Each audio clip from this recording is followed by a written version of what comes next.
Hello and welcome to the webinar on simulation of acoustic streaming in COMSOL. I'm looking forward to present this topic to you. I'm going to talk about some new functionality in 6.1 that makes it easier to model acoustic streaming in COMSOL, and then I'm going to show you some example models. So acoustic streaming, that is a nonlinear phenomenon that where an acoustic field induces a steady fluid flow. That can be both a standing acoustic field and a traveling field, and it occurs due to nonlinear terms in the Navier-Stokes equation. It can has its importance in, for example, microfluidics, where you're using acoustic to focus particles and separate particles. And there, when you also generate a steady flow, that flow can drag the particles along. So you want to be able to estimate how that flow works.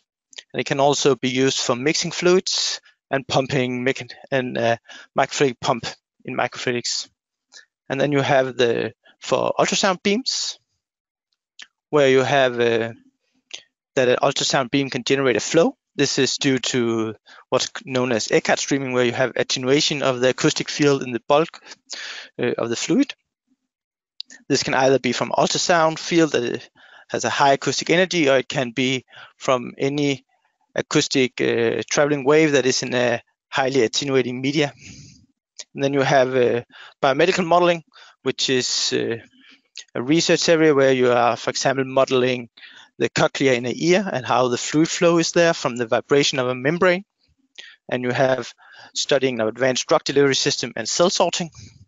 And then you have some industrial usages for example, smooth deposition of a material, for example, in narrow spaces for having a smooth deposition to ensure, for example, a good electric conductance. And you can have ultrasound refinement of metal processing, where you are inducing a flow in a molten metal, and that shear stress that induces ensures that you have a refinement of the grains. Yes, so acoustic streaming have been possible to model in COMSOL for a while, and I know a lot of people have been doing it using a manual implementation of the coupling. But now in COMSOL 6.1, we have made two new multi-physics couplings, one domain and one boundary coupling, to make this coupling easier. And the two couplings are coupling from acoustic physics into a single phase physics, either from a viscous acoustics interface or pressure acoustics interface. And when you're using from viscous acoustics, then you of course have all the correct dampening, and you are able to have narrow regions and small geometrical features. While when you're coupling from pressure acoustics, then you have some effective boundary conditions to take the viscous and thermal boundary layers into account, but that assumes that they are thin compared to your wavelength and geometrical features. And both the acoustic interfaces has to be from a frequency domain, and you're then coupling to a single phase flow. Yes. So later I'll show you some examples, and here are 4 categories of acoustic streaming that I have roughly divided something into. The first, I have boundary-driven streaming, that is also called Rayleigh streaming. This is driven by viscous stresses at the fluid-solid interface, and this is very important typically in microfluidic devices. Then there is Eckert streaming, which is driven by the dampening in the bulk of the fluid. This is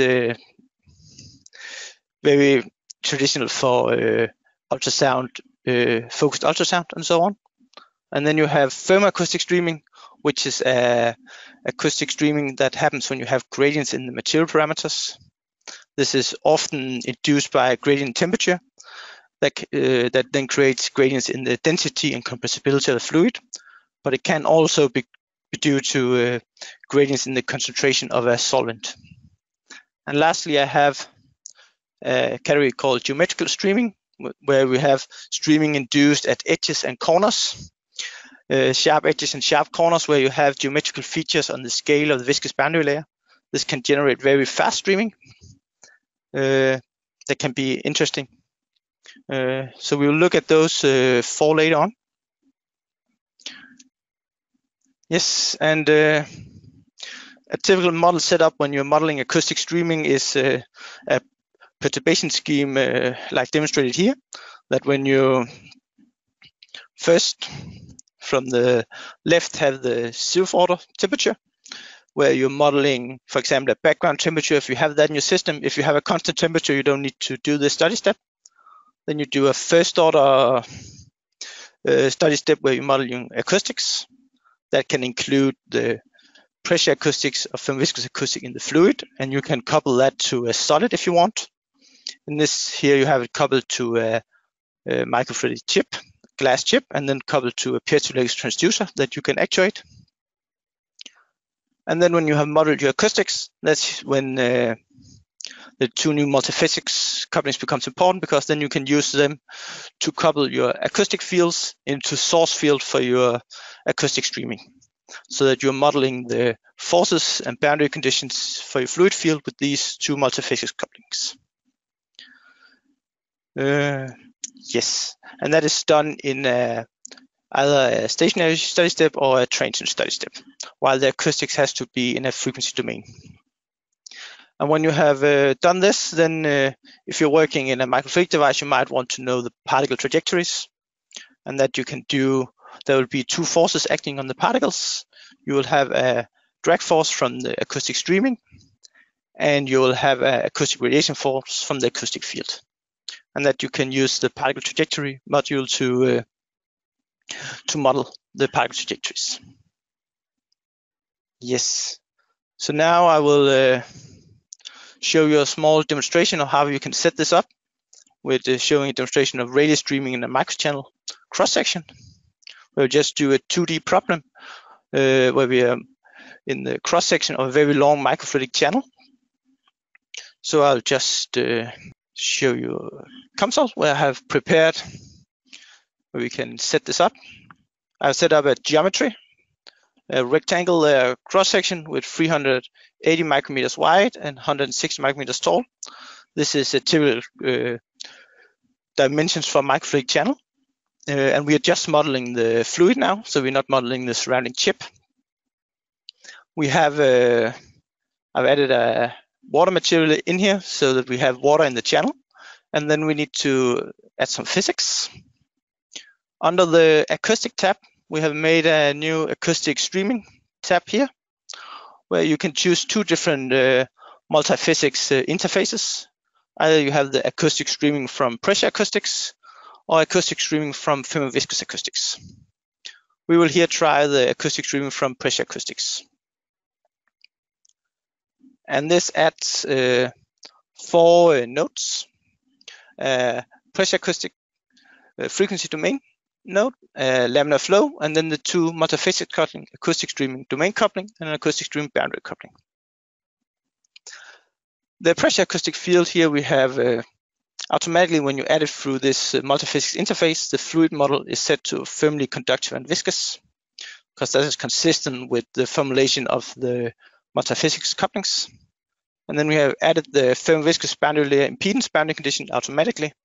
This is because this, when you're modeling boundary layer streaming, then it's due to the viscous stresses at the boundary, and we therefore also want to include that in the pressure in the acoustic field. Here we will actuate our system with a velocity. We'll take a displacement of 1/10 of a nanometer and then time it by I omega to get a velocity. And then we have to set that the material at the boundary is water as in the rest of the channel. In the laminar flow interface, it's there's nothing changed here. We can see that our default wall boundary condition is overridden by our acoustic streaming boundary coupling. So that is setting the velocity on the wall. We do need to add a constraint for the for the pressure, because the absolute pressure is not present in our equations, only the gradient. So therefore we tailor the pressure. And then we can look at the two multiphysics couplings. We have the domain coupling, which is coupling from our acoustic interface to our laminar flow interface in the domain, and that creates a volume force in the laminar flow interface. And then we have the acoustic streaming boundary coupling, which couples also from pressure acoustics to the laminar flow interface and exists on the boundaries. And we can see this creates sets velocity on the boundary, so that we have a velocity boundary conditions on our laminar flow. This velocity is calculated analytically by including the viscous boundary layers. And then we have set up a mesh for our problem. And then we have our solver, a study step that contains of two steps. Our frequency domain step, which is our first order equations or acoustics. That's just the acoustic fields, our pressure acoustic interface. I set a frequency here at 1.95 megahertz, which corresponds pretty much to the resonance of a half wave resonance in the channel. And then we have the stationary study step, where we have the laminar flow interface and then the two multiphysics couplings. So the multiphysics coupling is a one-way coupling that takes the source terms from the acoustics and then applies it to the fluid flow. And then let's see if I compute it, and we get acoustic field with a half-wave resonance across, and we get a velocity field like this, where we can just add a plot of the streamlines. Yes, and I'll just add an arrow and density. And this is the traditional Rayleigh streaming, where at the boundary, the streaming is going away from the pressure node, and then we have recirculation back to the pressure node in the mid-height.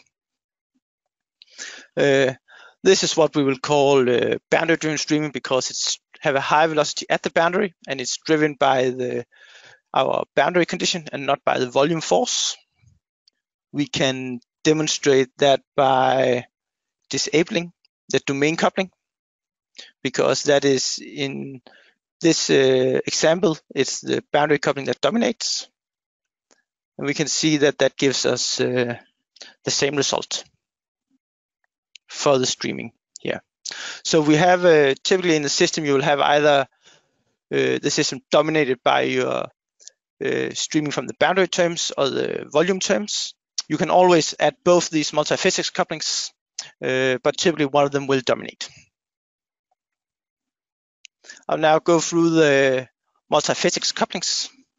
So we have two new multiphysics couplings. As you saw, the acoustic streaming domain coupling, which couples in the domain from a pressure acoustic interface to a laminar flow interface, or a creeping flow interface, so just a single phase flow. And you have the acoustic streaming boundary coupling that couples on the boundary from an acoustic interface to a single phase flow. And this adds a velocity on the wall for your flow interface, while the domain coupling adds a volume force. Okay, and then we have two new multiphysics interfaces. As we saw before, these acoustic streaming from pressure acoustic interface and the acoustic streaming from Fermi-viscous acoustics interface. And when you add the physics from those interfaces, there is a few settings that is made that is best to have when you are modeling acoustic streaming. For the Fermi-viscous acoustics, we automatically set the shape functions to one order higher than the default. That means that the pressure is quadratic, and the velocity and temperature is cubic. This makes it, when we take the derivatives, makes a better estimate of the force, becomes more stable. And for the pressure acoustic interface, we're as you saw before, we're adding the film viscous boundary layer impedance automatically, because that is important when you are modeling boundary-driven streaming. And then the fluid model is automatically set to firmly conducting and viscous. Yes. And here for the equations that we are adding. To the left here we have when we are adding from firm viscous acoustics.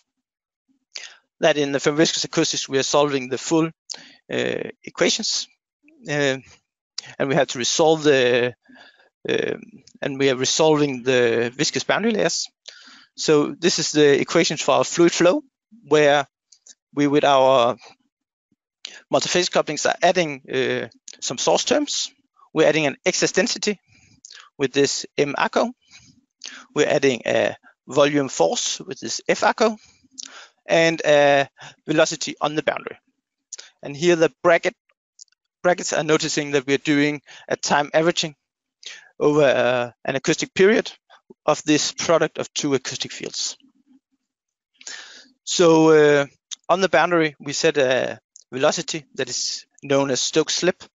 This is non-zero when the wall is vibrating, and when the wall is stationary, it is zero. And then we have our excess density given by the acoustic perturbation of the acoustic perturbation of the density times the acoustic velocity. And then we have the volume force, which is given by the convective term of the density, and then the acoustic velocity twice. Yes, so this is what is added in the from firm viscous acoustics. We're adding these two source terms by the domain coupling, and the velocity on the boundary is set by the Stokes slip. When we are coupling from pressure acoustics, we have we're solving the Helmholtz equation for the pressure, and we know that the velocity in the bulk is given by the pressure. That means that we can this expression, which can be sometimes can be numerically a bit unstable because you're subtracting two large numbers and then need to find a small number as the force. We can calculate the force analytically out from this expression due to our knowledge to how the velocity field is given. And that means that we can neglect the excess density. Then we have the volume force, F ACO, which is now given by three terms. The first terms is the term responsible for the classical Eckhart streaming, where you have the dampening factor gamma. Then the two last terms here are the ones responsible for the thermoacoustic streaming, and we can see we have the gradient of the material parameters of the density and of the compressibility, and this gradient can be due either to a gradient in the temperature field or a gradient in some concentration of a solvent. And then on the velocity, we have a slip velocity, which both includes the Stokes slip as the firm viscous acoustics, but it also includes analytical evaluation of the effective boundary, including the effects of the viscous boundary layers. So this is integrated through. It's possible to find a numerical solution that's integrated through, and that is set as effective boundary conditions. That means that you don't have to resolve the boundary conditions, or you don't have to resolve the thin boundary layers. And this means that when we are coupling from firm viscous acoustics, that is, when you're coupling from firm viscous acoustics, then first of all, we have to resolve the thin viscous boundary layers with a boundary layer mesh. This can be computationally costly, but it also allows us to have small structures in our model. When we are coupling from firm viscous acoustics, then the domain coupling is including the terms responsible for the Eckhart streaming, the Rayleigh streaming, the thermoacoustic streaming, and the geometrical streaming. The boundary coupling is just includes the term responsible for the Stokes slip, and thus therefore it only contributes when you have a vibrating wall. Yes, and for the pressure acoustics, when you are doing pressure acoustics, then you need to fulfill the requirement of your viscous and firm boundary layers being thin compared to your wavelengths and to the and to your geometry length scales. This is quite often fulfilled, and when that's fulfilled, then you can. The benefits of using a pressure acoustic model is that it's computation a lot cheaper. You don't have to resolve the boundary layers, and you have these effective boundary conditions. That means you can still include the effects of the viscous boundary layers and model boundary-driven streaming. This is very effective when you're modeling larger 3D systems that can become computationally heavy if you have to use firm viscous acoustics. Yes, I will take a look at the questions.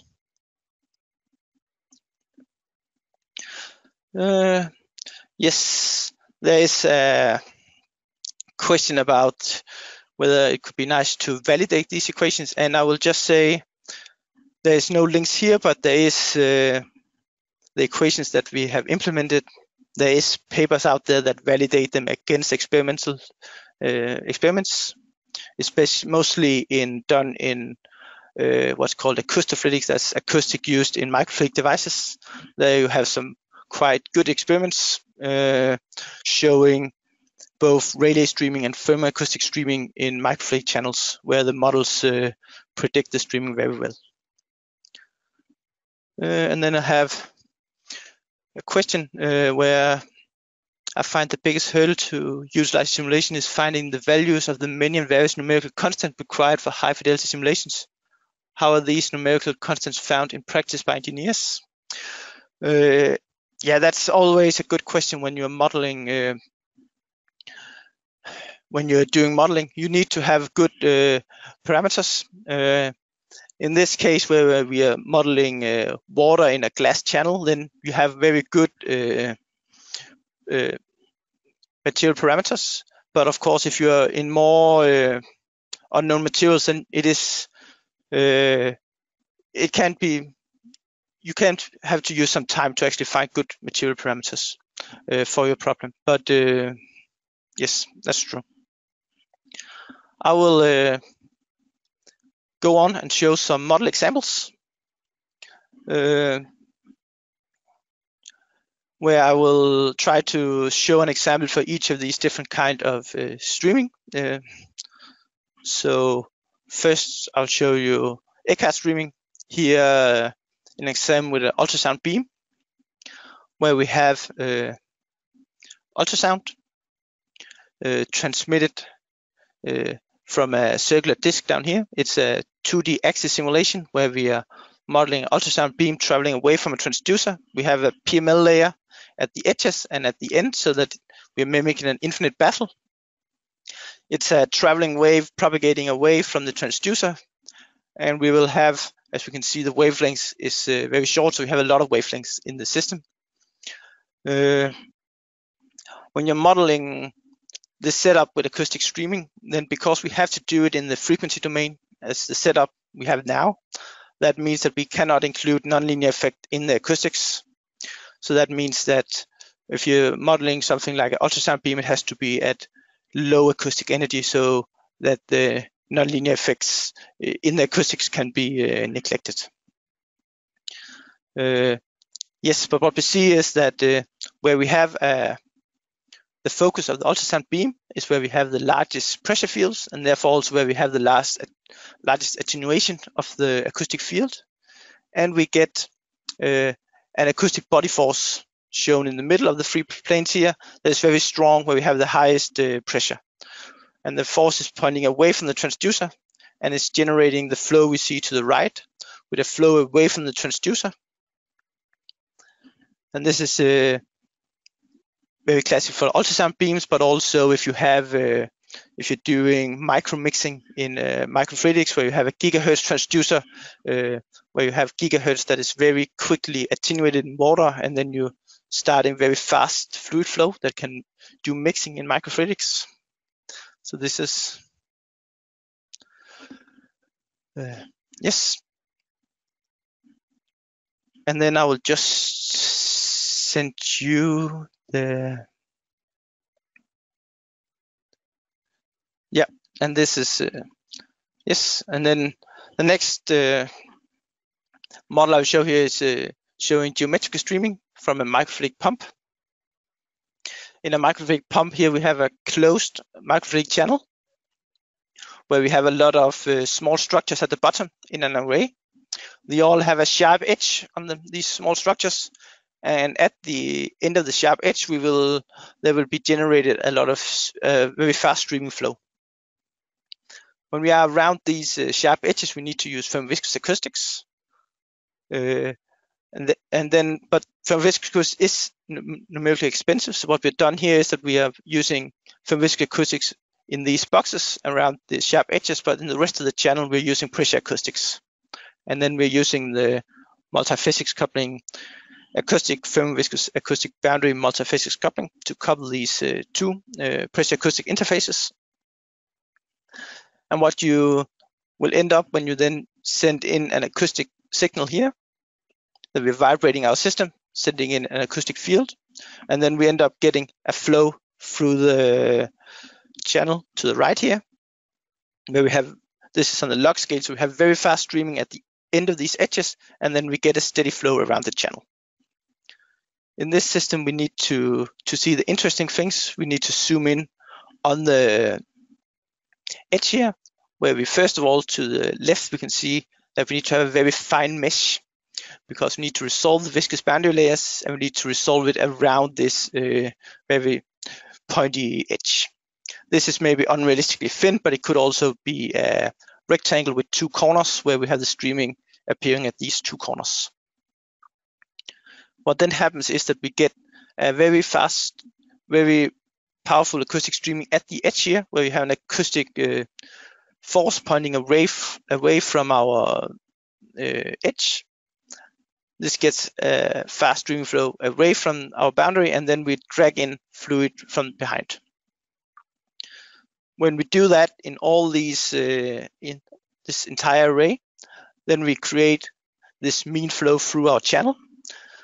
And we will create very fast streaming in this. When we have the array, we'll have a lot of, we have mixing going on, because we have very fast streaming flow at the point of these edges, and then we'll have a more slow streaming flow throughout the channel.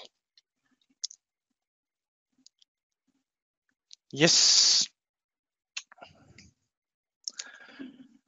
And then I have a model demonstrating thermoacoustic streaming, where we have an acoustic trap in a glass capillary.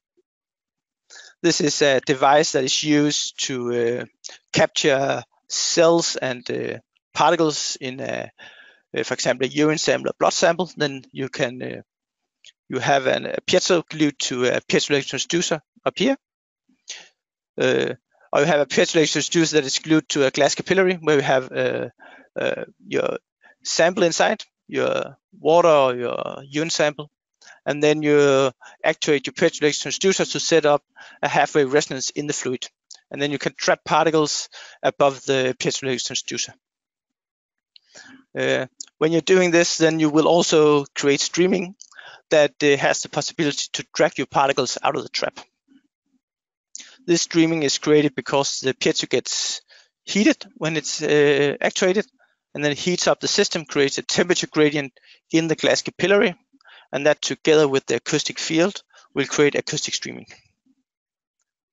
If you see how we would model such a system, then it is, first we will model the acoustic field, what we could also call our first order equations, where we'll model both the piezoelectric transducer, the electrical field in the transducer, and the coupling to the displacement in the piezoelectric transducer. Then we will couple to a glass capillary, where we'll model the displacement in the glass that is coupled to our pressure acoustics in the fluid. And then we use the acoustic streaming multiphysics coupling to couple from the acoustic to our streaming field. And we also need to take into account the heating from the piezoelectric transducer, so we heat up the system and then model the streaming. And when you have modeled that then you would typically want to look at the particles' trajectories, which is dominated by the acoustophoretic radiation force and the drag force.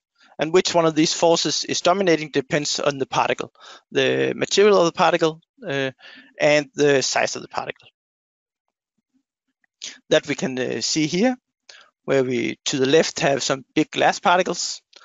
It's both out of glass, which means it has a large acoustic content factor compared to water, and they are big, which means that the acoustic radiation force is dominating. And you can see the particles is trapped in the center of the above the piezoelectric transducer. While our small polystyrene particles to the right here, they are circling around in the acoustic streaming flow. At just the beginning, you can actually see that they are focused in the middle in the pressure node, but then they are circulating in the pressure node.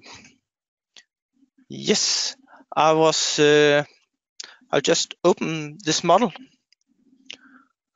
So in this is a 3D model where we have a glass capillary, where we have water inside the glass capillary, and then we have a piezoelectric transducer actuating the system. And we are then using a PML layer in the end here to dampen our traveling waves away from our transducer. And then we have two symmetry planes in the Y and X direction to so that we only need to model a quarter system. The system is then actuated with an electrical field, electric potential on the top and bottom of the piezoelectric transducer, which actuates our piezoelectric transducer, where we have used the multi-physics coupling, the piezoelectric effect, to couple the electrical field to a piezoelectric material in the solid domain. And in the solid domain, we also do have a linear elastic material for our glass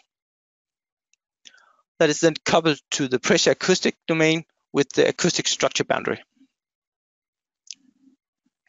So this is the fields that comes into our acoustic fields. It's the electrostatics, the solid mechanics, the pressure acoustics, and then the two multi-physics coupling of the acoustic structure boundary and the piezoelectric effect. We then need to model the steady fields. We need to model the heating in the channel. That is done by the heat source that is given by the total power dissipation density in the solid. That is dominated by the piezoelectric transducer, where we have the highest electrical and mechanical losses. And then we are also modeling a creeping flow interface, where we're modeling the acoustic streaming. Here we have the domain coupling, which is dominating here because it's thermoacoustic streaming. We can see we have the equation where we have the acoustic body force, the volume force that is added, and these two last terms with the gradient of the material parameters are the ones that are dominating in this instance. And we also have the boundary coupling. And this is set up in the stationary solver, first solving the temperature field and afterwards the streaming field. And then afterwards, we can use a particle tracing for fluid flow to model the trajectories of our particles. Yes, so in this model, we will then get a streaming flow like, or we can first say we have a pressure field like this with a half wave resonance in the height of our fluid channel, where we'll then trap the particles mid-height in the fluid channel, where we have the highest acoustic energy density, so in the center of the channel. And our streaming field will be these 4 streaming rolls, 1 streaming roll in each quarter of the channel, which do have some effect that is trying to get the particles out of the trap.